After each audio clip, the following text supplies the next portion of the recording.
Buen día tengan todos ustedes y bienvenidos a este espacio de retrospectiva. El tema que estaremos abordando hoy es epistemología de la inclusión como un ejercicio de análisis. Como invitado especial tenemos al licenciado en Educación Física, Miguel Humberto Olivares Herrera, que cuenta con una maestría en Desarrollo de la Motricidad, maestría en Educación Inclusiva, doctorado en Educación, es coautor del libro Didáctica de los Deportes Alternativos, coautor del libro El Deporte Escolar en y para la educación física, coautor del capítulo La educación inclusiva desde la práctica docente, del libro La investigación científica transdisciplinaria, resultados de la investigación, y como docente integral tiene los gustos por la docencia, vocación y hacer actividades al aire libre, trail, correr, entre otras actividades.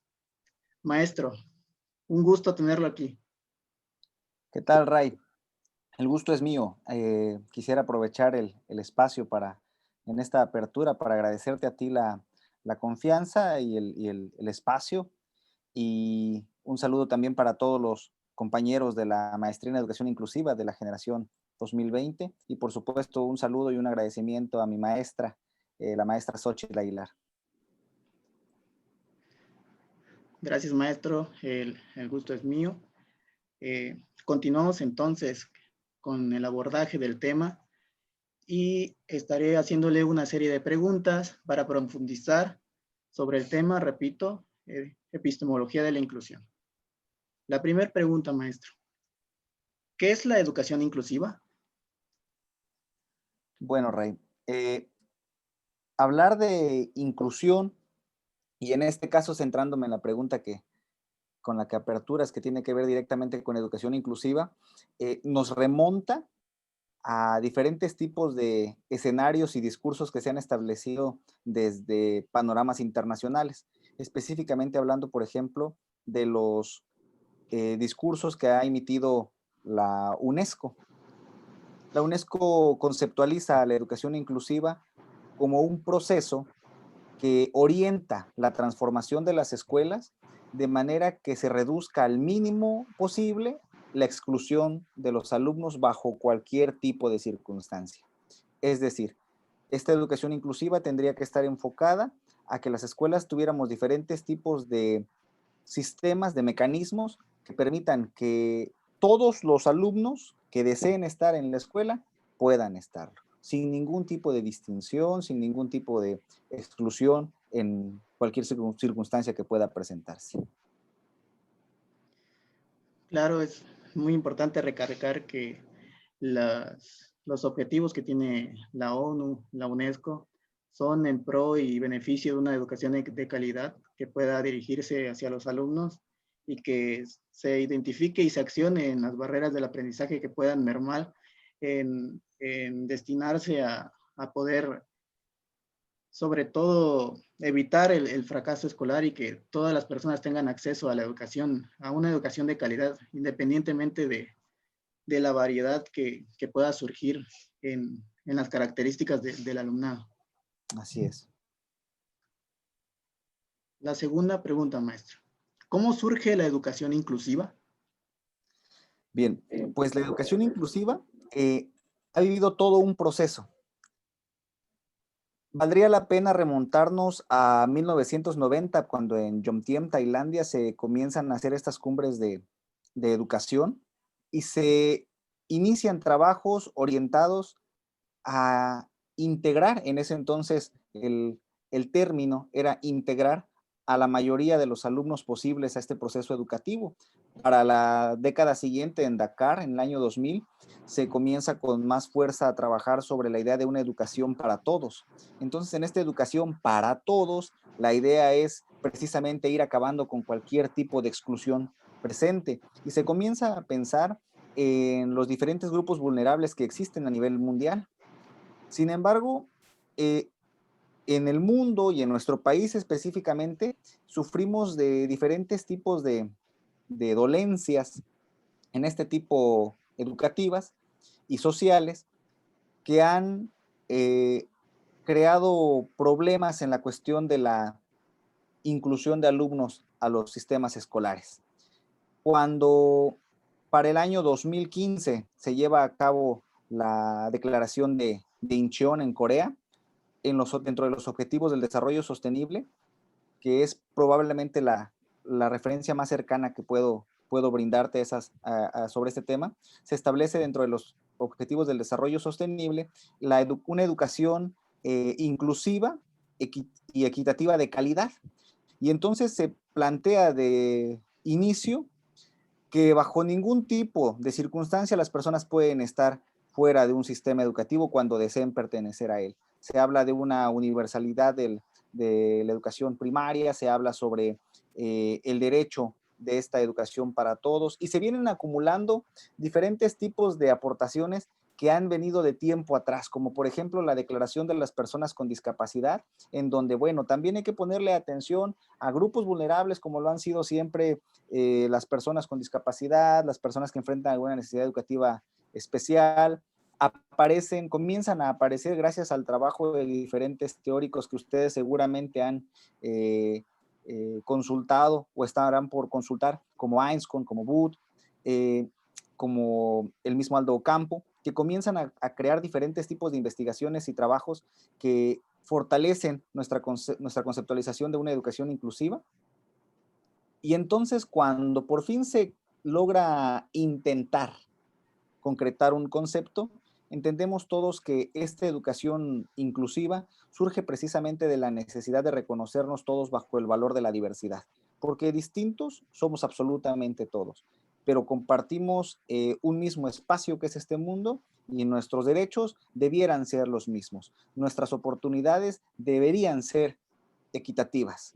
Que si eso sucede o no es otro rollo, pero el discurso indica precisamente que esta educación inclusiva está dirigida a permitirnos pertenecer todos a un sistema educativo bajo cualquier circunstancia. Entonces los orígenes de la educación inclusiva vienen precisamente de eso, de una necesidad histórica de reconocer en la diversidad probablemente uno de los valores más interesantes que tenemos como seres humanos. Correcto, maestro. Algo a destacar que debe de retomarse y hacer incidencia, hincapié, es que para llegar a una educación inclusiva como tal en la conceptualización, ha tenido que llevar una serie de procesos que se han ido modificando paulatinamente a lo largo de la historia y que ha dependido mucho de la cosmogonía, la cosmovisión que tenían las sociedades estructuradas y de manera intrínseca en cada una de las etapas y que se han ido modificando cada uno de estos conceptos, cómo se emplean y se aterrizan en la realidad, que para llegar a una educación inclusiva, primero tuvo que verse en un carácter integrador y que a partir de la Declaración de Salamanca en el 93 tal vez se pudo ya ver un poco más diversificado en la contextualización de los alumnos, donde se incide sobre la calidad educacional que se debe respetar y de diversificar hacia todo el cuerpo alumnado, no solo para los alumnos de un sector vulnerable o con discapacidades, sino que debe de formar parte de una diversidad que atienda a todos los alumnos de una manera, de una educación de calidad. Concierne a todos estos procesos, a todas estas evoluciones históricas, todas estas modificaciones de los aportes que han tenido los autores, la diferenciación. En parte a esto, la segunda pregunta se plantea en cómo podemos identificar los diferentes conceptos que aluden a la educación inclusiva. Bueno, hay, como bien lo mencionas, diferentes conceptos que giran en torno a la construcción del concepto de educación inclusiva. Me gustaría comenzar abordando un proceso que es muy marcado para que voy a retomar una frase de una película que me gusta mucho, esta película de las últimas que hicieron del Hombre Araña, cuando me parece que es la tía quien le dice a Peter Parker, o el tío me parece que le dicen, un gran poder conlleva una gran responsabilidad, ¿no? Y entonces, reconocer este tipo de conceptos de los que vamos a hablar ahora, conlleva también a la responsabilidad de hacer algo, de poner un granito de arena para que al menos en el contexto en el que nosotros nos desenvolvemos, las cosas intenten ser distintas, ¿no? Y precisamente en otra de mis películas favoritas hay una frase que me gusta mucho cuando dicen en el diálogo, para que exista un superhéroe, primeramente se necesita un villano. Y entonces tú y yo estamos hablando hoy de inclusión como el superhéroe. Entonces tendría que existir un villano. Y precisamente esta antítesis de la inclusión, pues es la exclusión, ¿no? Comenzar con eso. La exclusión se presenta cuando hacemos algún tipo de discriminación por algún motivo y hacemos a un lado a una persona o a un objeto, incluso a los mismos pensamientos. Cuando hay algo que no nos es útil pensar en ese momento, dejamos de pensar en ello y pues hacemos un tipo de discriminación en los pensamientos. El problema no viene ahí. Incluso en la educación física, quienes tengan por ahí noción de ello, existe la discriminación motora, una serie de movimientos que pues no nos es útil en ese momento y no los tomas en cuenta para la tarea que vas a realizar. Pero desafortunadamente la discriminación no es la misma cuando ocurre en un acto motor que cuando existe en un acto social, por ejemplo, o en un acto personal. Cuando nosotros rechazamos o impedimos la participación de una persona en el grupo al que pertenecemos, entonces estamos siendo excluyentes. Ahí comienzan los procesos de exclusión. Por diferentes motivos, ¿eh? Los motivos pueden ser muchos, pero al final de cuentas todos tenemos derecho a pertenecer a un grupo. Y si hay algo o alguien que nos lo impide, eso no es justo. De tal forma que la exclusión tiene que ver o comienza cuando nosotros hacemos un lado o impedimos que alguien o algunos pertenezcan al grupo en el que estamos desenvolviéndonos. Posteriormente aparecen algunos términos como la segregación. Esta segregación tiene que ver con conformar diferentes o subgrupos o pequeños grupos dentro de una población. De un lado algunos, de un lado otros, de un lado estos, de un lado aquellos. Pero sin embargo, aquí algo muy importante es que de repente algunos procesos son vistos, o lo primero que pensamos los maestros en general, es en si los procesos son buenos o malos. Y hay que superar esa dicotomía de lo bueno y lo malo. Yo creo que hay que abrir el panorama porque cada situación amerita un análisis profundo y único. Voy a ser más específico. Algunos podríamos considerar que un acto de segregación no es correcto, que todo debería estar enfocado a la inclusión. Pero, ¿qué sucede, por ejemplo, cuando los maestros explican un tema para todo el grupo? Obviamente, por los diferentes ritmos de aprendizaje que existen, algunos estudiantes captan muy bien la idea, comienzan a hacer el trabajo que el maestro explica, y cuando el profe pregunta si alguien tiene duda y alguien levanta la mano, el profe se acerca al alumno, porque todos los demás ya están trabajando, y le explica de manera particular a este alumno. Alguien pudiera decir, no, pues la verdad hay un tipo de segregación, porque está como apartándolo del resto del grupo. Ya explicó para todos ellos y ahora lo focaliza a él. O cuando lo llama a su escritorio y le dice, bueno, ven, aquí nos reunimos y te explico qué es lo que tienes que hacer. En ese momento el alumno dice, bueno, sí, ya comprendí, y se pone a trabajar a la par de los demás. Al separarlo del grupo, pudiera ser visto como un acto de segregación, ¿eh? Porque lo separó del grupo. Pero en un instante le explica la actividad y el alumno vuelve al ritmo del que están trabajando los demás. Entonces, entonces la segregación pudiera ser buena en ese caso. Pero también en las escuelas, por ejemplo, aquellas personas que son atendidas por el área de USAER o que necesitan algún tipo de educación especializada o de atención especializada, llega el especialista al salón de clases a donde el alumno pertenece y en lugar de trabajar con él dentro del mismo grupo al que pertenece, lo extraen. Y entonces a Miguel se lo llevan media hora o una hora al salón de USAER aparte, a hacer cosas diferentes, a prepararlo para que pueda pertenecer a este grupo. Hay otro tipo de segregación. ¿Qué sucede también cuando el profe nos dice, De este lado los que ya entendieron, de este lado los que no, ¿sí? Y entonces pone trabajos diferentes. Porque los que ya entendieron, se supone que tienen un nivel de comprensión mayor y entonces tienen que hacer trabajos más complicados. Y a estos hay que facilitarles la vida, porque a estos les está costando entender eso. No solamente los separa, sino que pone trabajos diferentes. O las prácticas, que espero que sean ya obsoletas, pero luego decimos, es que antes sucedía y de repente te sorprendes cuando llegas a alguna escuela y todavía está el rincón del burro. Y en algunas escuelas me han contado, ¿no? Que hasta orejas hay todavía. Como que allá se sienta el que no hace la tarea, allá se sienta el que no entiende la clase.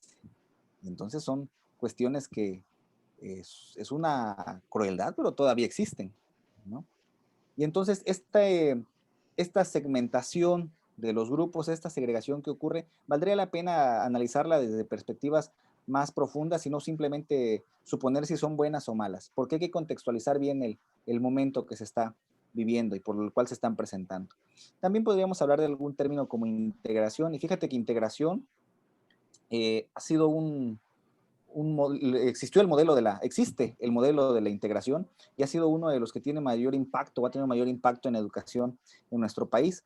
Muchos años se ha trabajado con la idea de focalizar a los alumnos que tienen algún tipo de necesidad de atención especial, ya sea algún tipo de discapacidad, de necesidad educativa especial, algún tipo de problemática en el aprendizaje.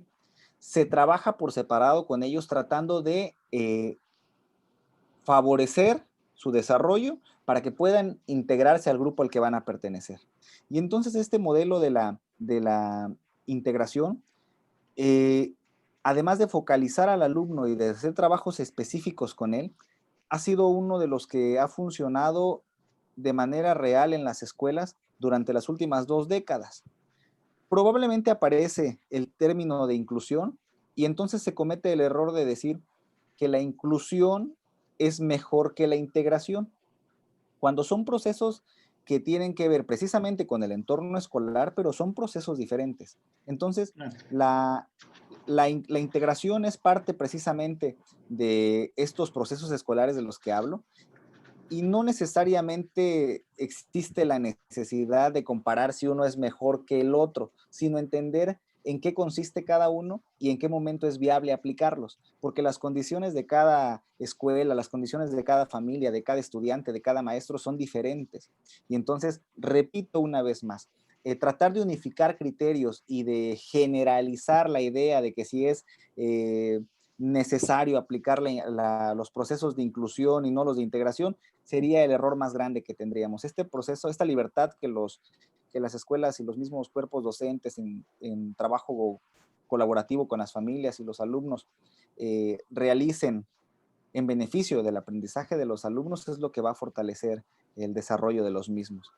Y posteriormente podemos hablar de la inclusión, esta inclusión de la que estamos hablando el día de hoy, que tiene que ver precisamente con una atención para todos, que ha dado pie a una serie de propuestas distintas, de mecanismos distintos, metodologías diferentes e innovadoras en educación, y que pues está produciendo muchos trabajos y muchas respuestas en artículos y publicaciones científicas que dan cuenta de cómo se puede mejorar los resultados en un proceso educativo a través de un nuevo modelo basado en la inclusión.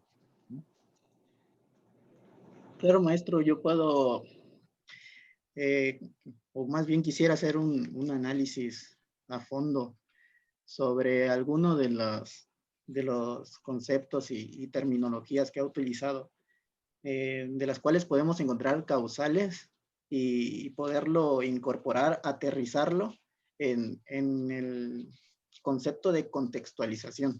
Yo creo que es muy importante tener en cuenta, como lo menciona, un proceso, que como parte de un proceso y asertivamente usted menciona un trabajo colaborativo, que sí, todos hacemos un análisis, una discriminación sobre los actos, que si bien estos pueden tener algunas especificaciones técnicas que puedan estar abarcando que si esto es segregación, que si esto es inclusión, que tiene que entenderse que no todas las metodologías o todos los procesos van a ser iguales, que tienen que tener un punto clave que también quiero destacar, que son las necesidades educacionales, que tanto yo como usted, como cualquier otra persona, tiene una necesidad educacional que debe de irse escudriñando, redescubriendo para poder tener una forma más eficaz, para tener ambientes de aprendizaje que permitan acceder a ello, que forma parte también de la educación inclusiva, y que toda esta contextualización también nos permite identificar que en los procesos pueden haber acciones que puedan identificarse como segregantes, como excluyentes en ciertos puntos o momentos, pero que forman parte del proceso y que no merman, no conforman una barrera que limita el acceso a la educación, sino que cada, tal vez, ritmo de aprendizaje, cada situación, dependiendo del alumnado de forma individual, incluso en cada contexto de grupo, va a ser y va a tener un ritmo diferente, y que es importante que nosotros tengamos estas fundamentaciones para poder hacer una discriminación sobre todo lo que conlleva el contexto de un proceso educacional desde un punto de vista inclusivo. Es muy importante tener esto porque, como lo menciona, a veces hay ciertos actos o ciertas fases en el proceso educacional que, bajo la perspectiva de una persona que no está contextualizada, pueda verse desde un punto segregante y que tal vez no pueda entender todo el proceso o el fin, como podría ser un ejemplo, podría poner un ejemplo. Cuando estábamos dando clases en secundaria, había niños que, bueno, tenía un alumno que tenía silla de ruedas, y en educación secundaria se fundamentan los principios de iniciación deportiva, o se hace un poco más de hincapié sobre la iniciación deportiva de acuerdo al programa curricular que tiene la institución. De acuerdo a esto, representaba una barrera poder acceder a los principios de fundamentación técnica de algún deporte por la barrera motriz que tenía este alumno. Pero tenemos nosotros la responsabilidad de tener adecuaciones curriculares que puedan permitirle el acceso al alumno. Tal vez no lo pueda hacer mediante la práctica, pero lo puede hacer de manera teórica. Sabe cuántos pasos necesita, sabe cuál es la técnica necesaria, lo puede reproducir en un examen escrito. Entonces, podría parecer segregante hacerlo mediante una actividad que fuera de o diferente a la del grupo, que lleva con regularidad, sería la palabra, los demás. Pero si al final del curso accede a la información, tiene el mismo conocimiento que sus alumnos, pues está logrando con éxito una educación donde se le permite conocer el aprendizaje, y sobre todo, pues realmente es importante conocer estos conceptos, esta fundamentación, para darle bases al actuar docente y también darle un sentido también. Esto pues nos lleva a la siguiente pregunta, ya tomando en cuenta la contextualización de las escuelas, porque es importante mencionar también que como propuestas, muchos autores pueden tener metodologías que pueden ser aterrizadas en las diferentes instituciones que pueden ser alrededor de manera global, en cualquier parte del mundo. Pero es imprescindible tener las características del alumnado para no fracasar en un proceso que no es la contextualización que está sucediendo en tu realidad. Porque si tú no atiendes las demandas que están en tu realidad, por muy bueno que sea la metodología, la teoría, los proyectos que se han dado de manera histórica, no va a atender a un contexto real, no va a atender a las situaciones reales. Entonces esto nos lleva a la siguiente pregunta. ¿Es posible aspirar a escuelas inclusivas en nuestro contexto?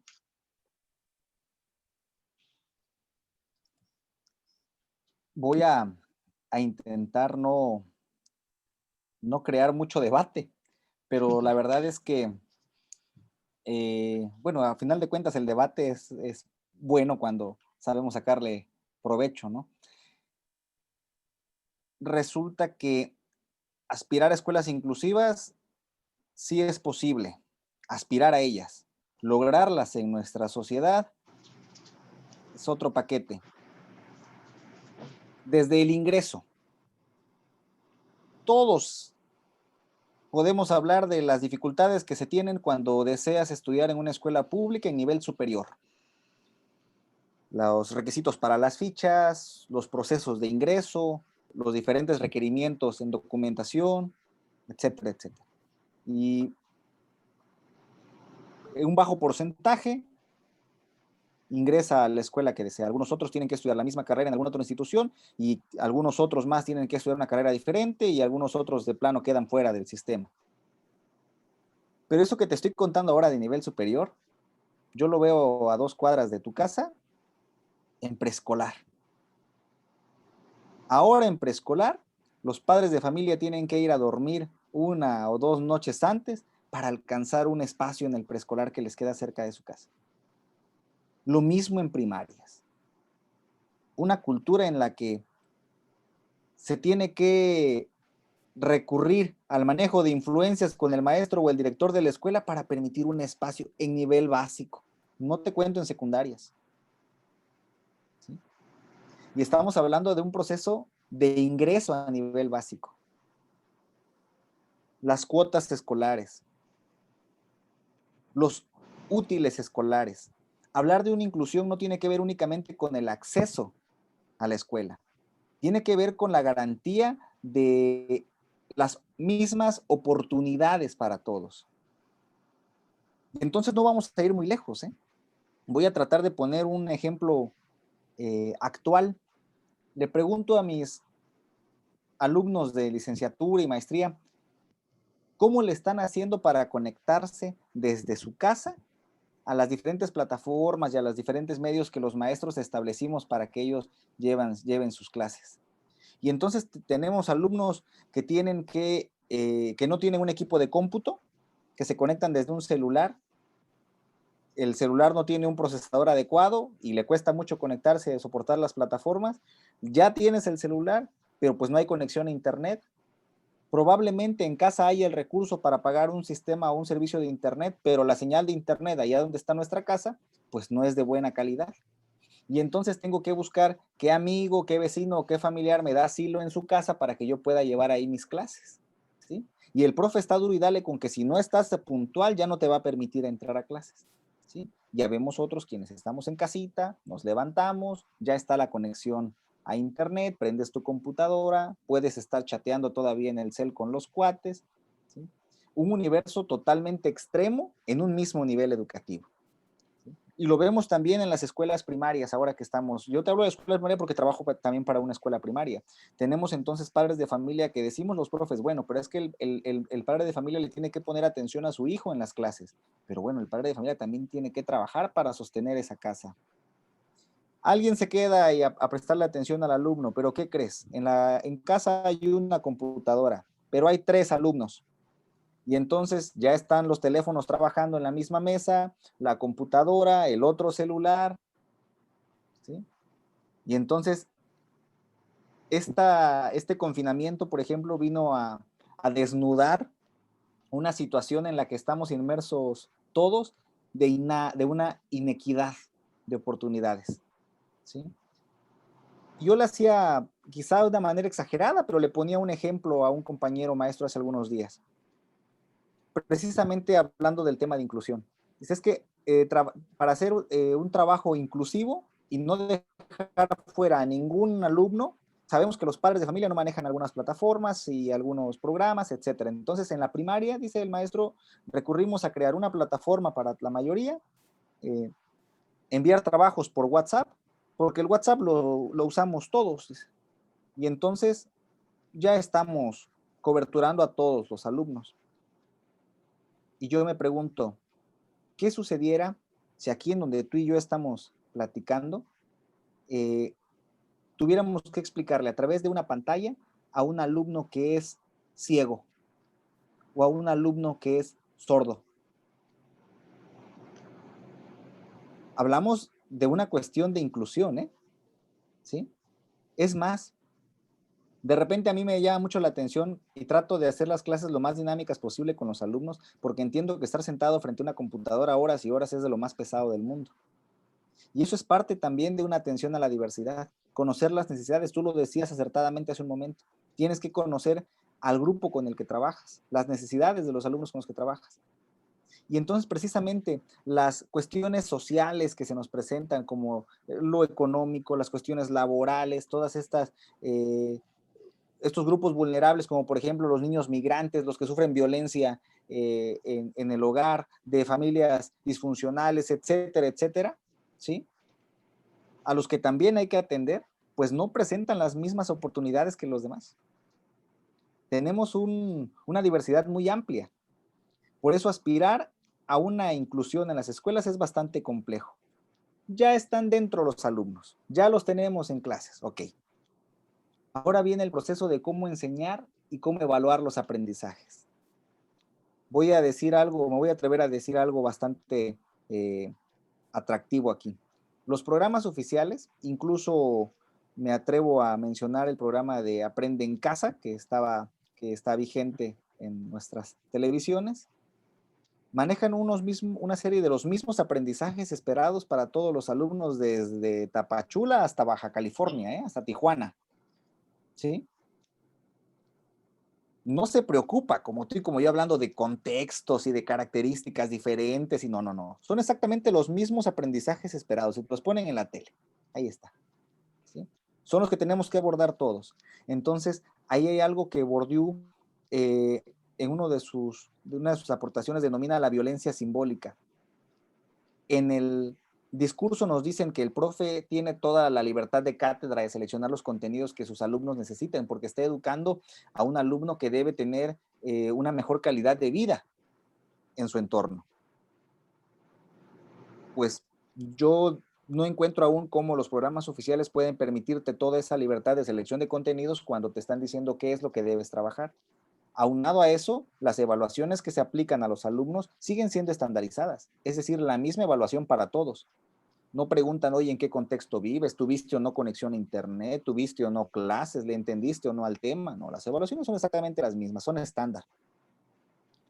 Y entonces, una evaluación estándar es para un alumno estándar. Y eso no existe. Todos los alumnos son diferentes. Todos los maestros somos diferentes. ¿Sí? Hablar de una inclusión en educación tendría también que ver con diferentes formas de atender al grupo. Hace rato decías, si logramos que los alumnos logren el mismo aprendizaje que los demás, difiero un poquito, porque lo que hay que permitir es que el alumno desarrolle su aprendizaje, logre su aprendizaje, pensando en un potencial, no en limitarlo. Mientras sigamos pensando que el alumno debe lograr esto, a muchos habrá que los estemos estancando, ¿eh? Por eso el maestro dejó de ser aquel sabelotodo que enseñaba lo que sabía, porque el alumno entonces estaba destinado a saber únicamente lo que el profe le enseñaba. Y hoy, así como lo haces tú investigando, como lo hacen tus compañeros leyendo, van a saber mucho más de lo que en esta entrevista se les pueda favorecer, de todo lo que los maestros les puedan ofrecer. Pues qué bueno, porque el universo de información supera hoy en día al maestro. Y entonces lo que hay que trabajar es precisamente ese potencial que las personas tienen, ¿sí? Viene también el rollo de la evaluación.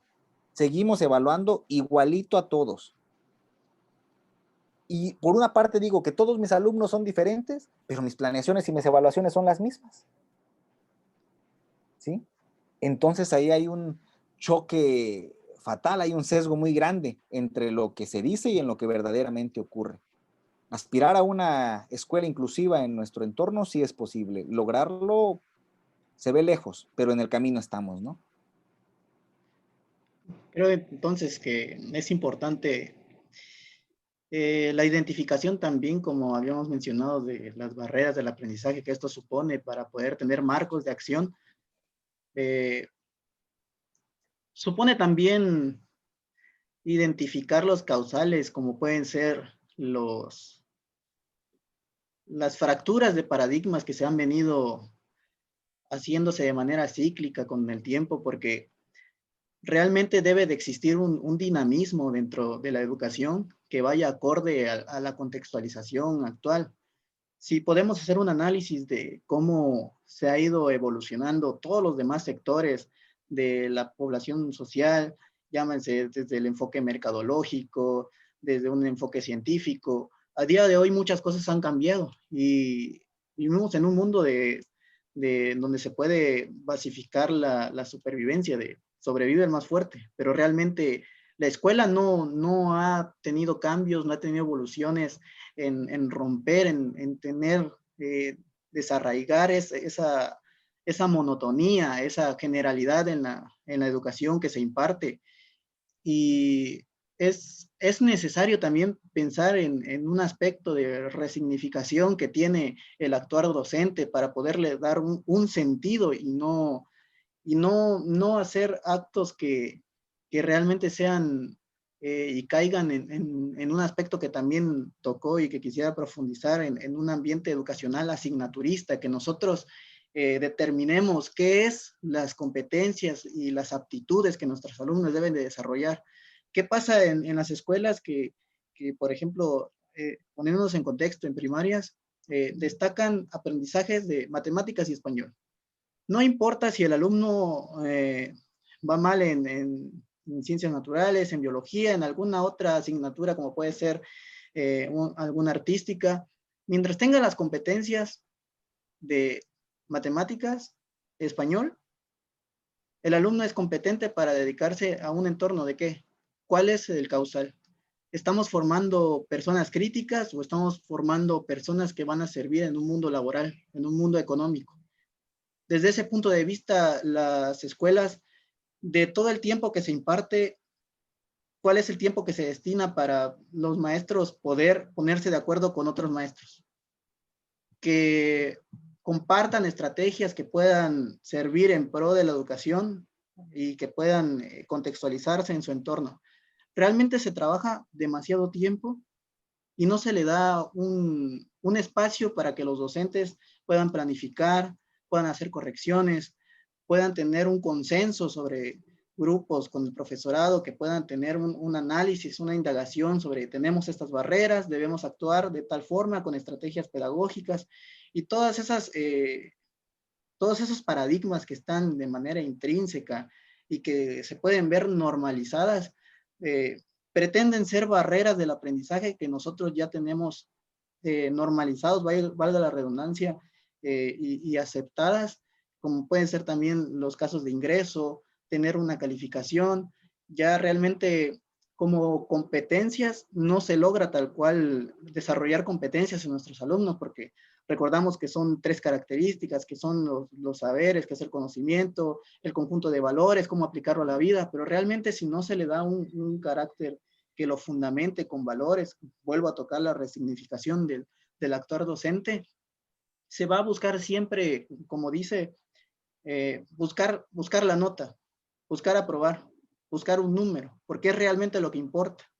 Todos esos procesos que no permiten a las personas hacerse reflexivas también forman parte de que no tienen la capacidad de desarrollo de valores para poder fundamentar todos esos conocimientos y hacer un análisis de manera crítica sobre lo que pasa en su contexto, sobre lo que debe de formarse para ser una persona propositiva, que está bien, podemos identificar estas barreras, pero ¿cómo solucionarlas?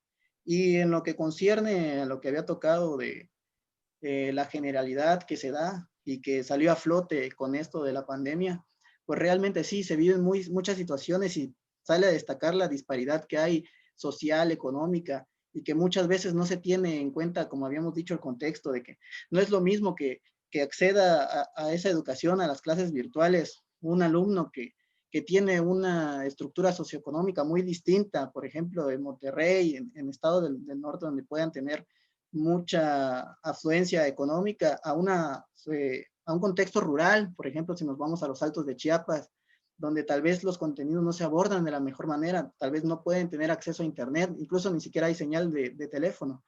Todas esas cosas, pues, realmente tienen que ver mucho sobre la contextualización y sobre poder tener una educación de calidad que atienda a la contextualización que tiene cada grupo de manera local y que pueda consensarse para tener un beneficio y poder llegar a la educación inclusiva. Y estoy muy de acuerdo en todos los aspectos que ha mencionado.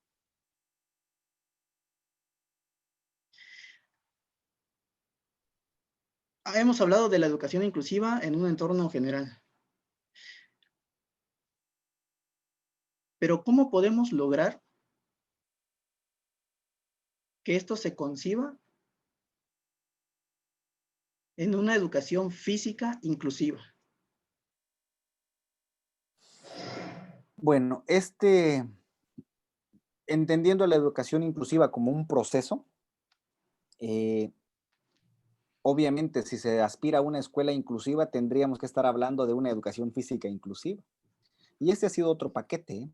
En educación física tenemos una gran herramienta a la mano, tenemos una gran ventaja a la mano, que es precisamente el gusto por el movimiento que muchos alumnos tienen, que la mayoría de los alumnos muestran. Pensar en una educación física inclusiva nos lleva precisamente al tema, a la palabra que tú manejas, una resignificación de nuestra área. Habría que replantear, para empezar, el concepto elitista de la educación física. Ya basta de estar pensando en los mejores selectivos deportivos, en los concursos de escoltas, ¿sí? En sacar al mejor corredor, al mejor lanzador, al talento deportivo, al menos no desde la clase de educación física. La educación física no tiene esa tarea. Probablemente si se detecta algún talento deportivo, habrá que canalizarlo a la instancia correspondiente en cuestión de talentos deportivos o destinar un espacio, un horario específico para trabajar las cuestiones deportivas con estos talentos que vas encontrando. Pero la clase en sí de educación física tiene que ser para todos, sin importar niveles de dominio, niveles socioeconómicos, algún tipo de barrera para el aprendizaje y la participación, algún tipo de diversidad funcional, ¿sí? Tiene que estar ofertada para todos.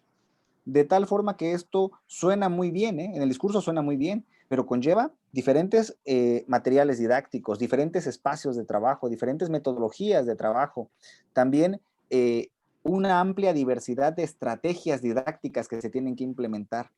Ha surgido con fuerza de la mano con el modelo inclusivo, este diseño universal para el aprendizaje, que este diseño universal no surge en educación, surge en arquitectura, se traslada a educación pensando en ofertar diferentes tipos de prácticas educativas que estén al alcance de todos, sin tener o evitando hacer modificaciones constantes dependiendo de las características de cada persona, ¿no? Sino que estén al alcance absolutamente de todos.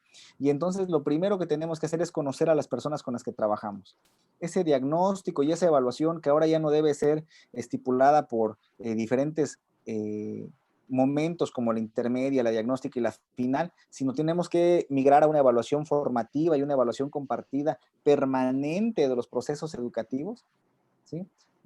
Todo esto va a permitir que nuestras actividades estén acordes a los grupos que atendemos. Comprender entonces también que los contenidos tendrán que modificarse seguramente de lo que se aborda con un grupo o al que se aborda con otro, porque las características y necesidades de nuestros alumnos son distintas. Y vuelvo una vez más. Pensar en una educación inclusiva tendría que dotar al maestro de la facultad de seleccionar precisamente los contenidos que sus alumnos requieran. De tal forma que mientras en Tuxtla Gutiérrez, en el centro, estamos trabajando ciertos contenidos con primer grado, seguramente en las afueras de Tuxtla, no voy a poner todavía de ejemplo un contexto indígena, rural indígena, en las afueras de Tuxtla, los contenidos que estén trabajando en educación física sean otros, ¿sí? Porque las necesidades, según el contexto en donde nuestros alumnos se desarrollan, son distintas. Pensar en una educación física inclusiva también conlleva a manejar diferentes tipos de estrategias, como por ejemplo crear comunidades de aprendizaje. Este trabajo con algunos compañeros del colectivo Motus estamos trabajando fuerte sobre un tipo de propuesta que tenga que ver con la creación de comunidades de aprendizaje en educación física, involucrarnos como colectivos. Un día te invito a ti a que vayas a trabajar con el grupo, a ti como maestro de educación física, que vayas a trabajar con el grupo de la escuela en la que yo laboro. Los chavos tienen otra experiencia, conocen de qué trata la educación física también desde otra mirada, no solo la del maestro Miguel, ¿no? Sino la del maestro Raimundo.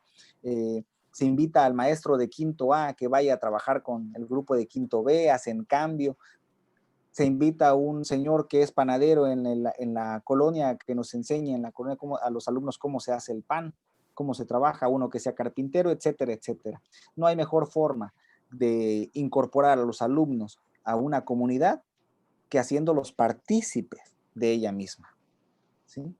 Entonces, este intercambio, que obviamente tendría que hacerse con muchas medidas de seguridad, eh, por los tiempos en los que vivimos, pero invitar a diferentes personalidades y diferentes maestros, diferentes prácticas que permitan enriquecer lo que los alumnos tienen, acabar con la monotonía de la escuela tradicionalista.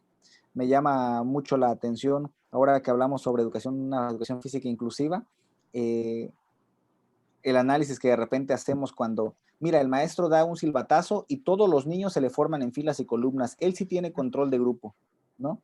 Y entonces hay un maestro que ni siquiera usa silbato y llegas a la cancha y hay unos jugando aros, jugando conos, lanzando de este lado y pareciera un desorden, pero todos dentro de la cancha, ¿no? Y cuando el maestro de repente los llama, se reúnen, luego cambian de estaciones y todo, bueno, este profe hace un relajo su clase. Nuestras miradas tienen que cambiar. Tendríamos que entender el porqué de cada estrategia que se está implementando en educación física. Pensar que más allá de elitismos, la educación física tiene que ser ofertada absolutamente a todos. Algo que destaco es que por medio de la asignatura se pueden hacer muchas campañas de sensibilización. Lo que menciona sobre los contextos de poder ser partícipe, porque no es lo mismo tener nociones o tal vez tener lectura sobre ciertos contextos, el poder involucrarse, el poder hacer una investigación de campo, una investigación-acción dentro de los contextos, permite ampliar los panoramas y tener un acercamiento, evitando esa enajenación que ha tenido la educación, que se ha separado del contexto social y que en conclusión se puede decir que la educación debe de ser base de todo movimiento social que se quiera hacer.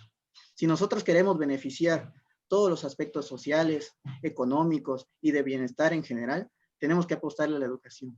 Y para poder atender la diversidad desde un sentido de responsabilidad humana, porque debe de ser un sentido propio, intrínseco, de donde se respete la diversidad y se pueda ser atendida como parte de un derecho como individuo y persona, es importante tener todas estas nociones para poder darle un, una dirección y un significado a las cosas que hacemos. Entonces, por mi parte, yo le agradezco mucho, maestro, la participación que tuvo en este espacio. Le doy las gracias, le expreso mi gratitud y también desearle todo lo mejor en un futuro y esperar seguir colaborando en este medio los dos para poder hacer más cosas de este tipo que puedan hacer en beneficio de la educación, que es lo que se pretende. Gracias, Raimundo. Agradecerte a ti por la invitación, al grupo de MEI por la oportunidad y por este tipo de estrategias que realmente enriquecen lo que todos estamos haciendo durante nuestra formación académica. Y por supuesto a la maestra Xochitl, un saludo, un abrazo, mi agradecimiento eterno, mi maestra, ¿no? Un abrazo para todos y pues muchas gracias. Cuando se requiera, aquí estamos para servirles. Gracias, maestro. Igualmente estamos a sus órdenes y muchísimas gracias por estar aquí. Gracias.